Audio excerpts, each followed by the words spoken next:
Graça e paz. Aqui fazer um relatório, a pedido do nosso irmão Romário, sobre como estaria hoje, da nossa visão, os trabalhos ali na congregação do Campo Formoso, agora que se fazem 2 meses, completam 2 meses nesse domingo, de que chegamos ali. Né? Falando do Ministério Sal e Luz, Ministério Sal e Luz que está ali trabalhando junto com a congregação, Ministério Sal e Luz que iniciou como grupo de visitas durante a pandemia, onde visitávamos pessoas principalmente idosas, pessoas de alguma forma cometidas de alguma enfermidade e que pelo distanciamento social estavam ainda mais prejudicadas por não poder ir ao templo, não poder estar em comunhão com outros irmãos. Então iniciamos esse trabalho, o Senhor nos levou a uma expansão nesse trabalho, a ter uma visão evangelística também, né, através de alcançar também os vizinhos desses irmãos, os seus parentes, ruas, praças, como foram feitos até chegarmos ao Pedro Jerônimo, onde ali fizemos um trabalho de 4 semanas junto com a congregação.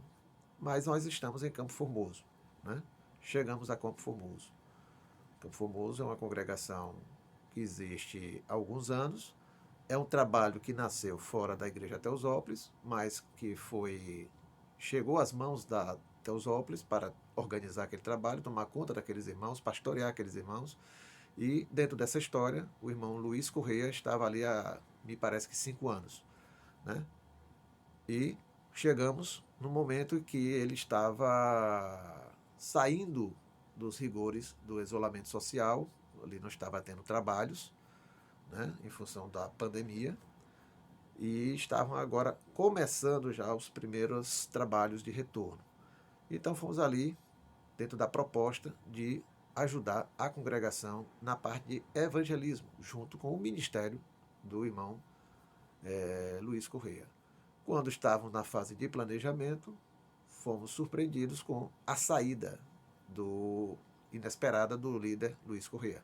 Né? Não só nós, como a própria congregação foi surpreendida. Né? E aí encontramos esse cenário. Né? Uma congregação que acabou de perder o seu líder de uma forma inesperada.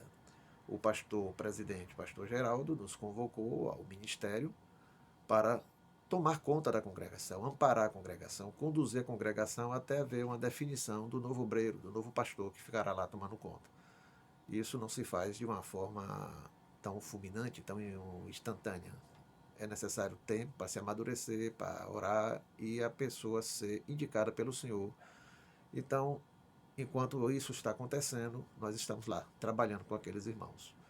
E o cenário que encontramos foi esse. Né? Uma congregação recém-saída dos rigores da pandemia, do controle do isolamento social, uma congregação que acabou de perder seu líder, sofrendo pela perda da liderança, né? Uma congregação que se sentiu normalmente, humanamente, naquele momento, sem liderança, desamparada, e agora vai acontecer o quê? Então, nós aceitamos o desafio, o Ministério Sal e Luz aceitou o desafio dessa missão que nos foi atribuída. Então, o que encontramos na congregação? Fizemos a radiografia. Um grupo de irmãos. Pensávamos ser um grupo maior, mas era um grupo de irmãos. Percebemos um grupo de irmãos já arraigados há alguns anos, alguns já de muitos anos, mas um grupo de irmãos que imaginavam ser um número maior, mas um grupo de irmãos apegados, aconchegados e que estavam ali fazendo parte daquele trabalho e conduzindo aquele trabalho. O que encontramos? A necessidade de amadurecer desse grupo, uma necessidade de amadurecimento. Irmãos que têm 2 anos, 3 anos, 1 ano, 5 anos, nós entendemos que era necessário levar uma palavra de mais amadurecimento. E isso que amadurece somos nós, que amadurece é a vida cristã, é o querer viver a vida cristã, é o Senhor na vida das pessoas, é a pessoa deixar que a sua vida seja conduzida pelo Senhor. Percebemos a visão da necessidade daqueles irmãos entenderem o que é ser igreja, que é muito mais profundo do que você ir para uma igreja. É você ser igreja, é você ser instrumento nas mãos de Deus para servir seus irmãos e servir quem mora perto de você, onde você trabalha, na sua vizinhança, na sua comunidade. Então, percebemos uma necessidade de que a visão daqueles irmãos precisava ser afunilada em direção ao Senhor, melhorada, né? Não somos nós que fazemos, como dissemos, é o Senhor que faz. E assim foi necessário implementar algumas ações. Algumas ações foram implementadas. Uma das coisas foi a manutenção dos trabalhos existentes. Decidimos não mexer nos trabalhos que ali já existiam. Partimos para manter os trabalhos que já existiam. O culto de domingo à noite, o culto de quarta à noite, e não havia escola bíblica dominical, né? Não havia pequenos grupos e não havia outros trabalhos. Então, decidimos manter os que tinham e gradativamente nós acrescentamos o evangelismo, né? Nos sábados à tarde saímos para fazer visita aos membros da igreja, aos seus vizinhos, aos pais aos membros da igreja, né? Resumindo, aos membros da igreja e seus vizinhos. Saímos pelas ruas, convidando, chamando para o culto à noite, chamando para os trabalhos, e houve uma grande repercussão ali na comunidade, nos bairros que cercam aquela congregação, o bairro de Campo Formoso, o bairro de Jorge Amado, principalmente, né? Então, foi o evangelismo de rua, algo novo para aqueles irmãos. As visitas aos membros, e nós irmos como igreja visitar os membros da igreja na sua casa, estar na frente da sua casa. Ali a gente canta louvores, ali a gente ora, a gente deixa uma palavra e diz o quanto ele é precioso ao Senhor, né? Houve o estabelecimento de um trabalho para as crianças, o ministério infantil foi estabelecido ali na congregação. Não havia trabalho com as crianças, pelo menos que a gente visse visivelmente, um trabalho mais estruturado, um trabalho mais profundo, um trabalho que desse para atrair muitas crianças. E graças a Deus, nós culminamos ali com o culto das crianças no dia 17 de outubro, com em torno de 60 crianças presentes, crianças e pré-adolescentes. Foi uma bênção. E toda quarta e todo domingo há uma sequência do trabalho com as crianças. As crianças que vão sabem que terão um trabalho específico para elas, um trabalho direcionado para elas. É o Formoso Kids, a igreja das crianças, né? Uma igreja não pode viver sem criança. A criança é a vida, é o sinal da renovação da vida. É necessário a gente chegar numa igreja e ver as crianças correndo, brincando, sorrindo, louvando, perguntando como é isso, como é que é aquilo. E eles têm que ter a atenção especial para elas, né? São os futuros, são a igreja de hoje, eles já vivendo na igreja, serão os líderes de amanhã.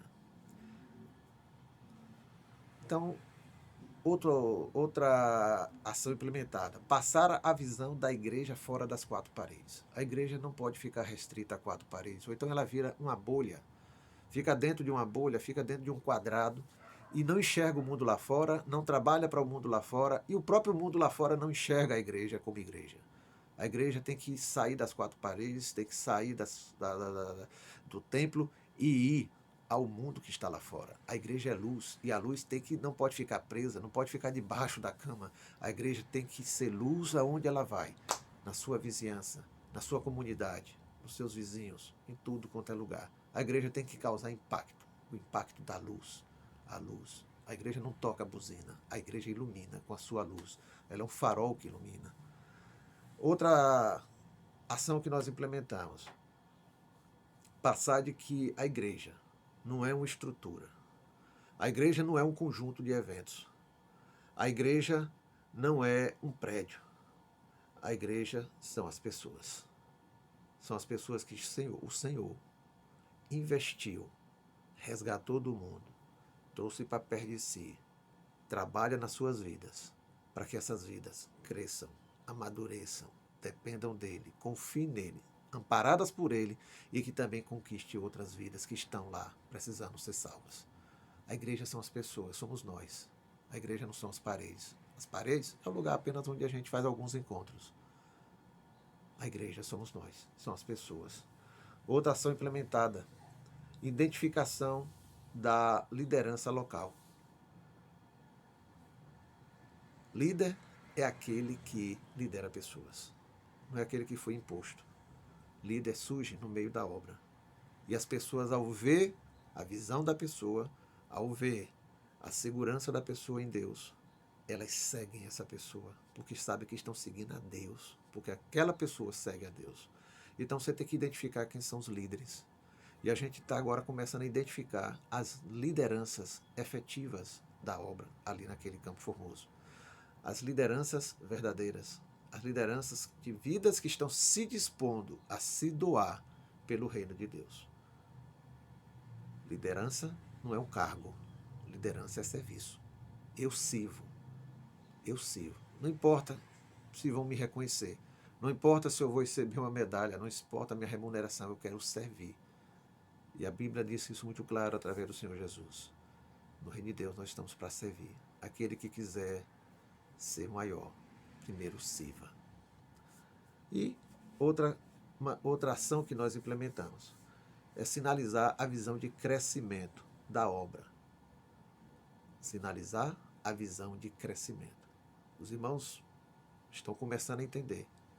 Muitos deles já começaram a entender, mas que todos entendam de que a obra, a igreja, ali, aquele lugar onde eles estão reunidos, tem que pensar no maior, tem que pensar em mais, porque a igreja é onde a gente presume que está a vida do Senhor, e a vida do Senhor é para ser multiplicada, ela tem que crescer. A palavra mais certa é essa, multiplicar a vida do Senhor, conquistar novas vidas. Nós não podemos ficar só dentro do nosso quadrado, dentro da nossa bolha, dentro do grupo que ficamos ali e achar que vamos ficar ali o resto da vida com aquele grupo. Não. O Senhor nos chamou para alcançar vidas. Ide por todo mundo e pregar o evangelho a toda criatura. Então, a visão de crescimento, de que Deus vai acrescer novos membros, novas ovelhas, novos discípulos, novas vidas ali, aquele meio. E a visão de relacionamento com a comunidade. A igreja não é um lugar fechado. A igreja tem que se relacionar com a sua comunidade que está ali ao redor. Como é que você está num bairro e o bairro não sabe quem é você? O bairro ignora quem é você. O bairro não vê nenhuma utilidade em você. Nós temos que prestar serviços ao bairro. Nós temos que nos mostrar úteis ao bairro. Então vamos iniciar também projetos que acrescentem serviços da igreja local para atingir aquela comunidade. E a comunidade veja mais do que um grupo religioso, que é a visão que o mundo tem. Veja também um lugar onde ela pode ser servida. E aí, no meio de tudo isso, Deus vai poder vai ser criada mais uma oportunidade de pregarmos o Evangelho àquelas pessoas que moram ali ao redor. Que o Senhor nos abençoe. Essa é a visão. Tudo é um processo. O Senhor continua, a igreja é dele. Muitas coisas vão acontecer ali, mas quem sabe o que vai acontecer é o Senhor. Dos nossos corações vêm os projetos. Deus coloca alguns, mistura com os nossos, mas Ele é quem define o que é que vai ser feito. Mas uma coisa é básica, nós não podemos ficar, a igreja não pode ficar entre quatro paredes. A igreja visa o crescimento, a multiplicação da vida do Senhor, e a igreja está inserida na sua comunidade, não para se tornar igual à comunidade, mas para servir a comunidade, mostrando a vida do Senhor na prática, através das nossas vidas. Ser igreja é mais importante do que irmos para a igreja. Que o Senhor nos abençoe.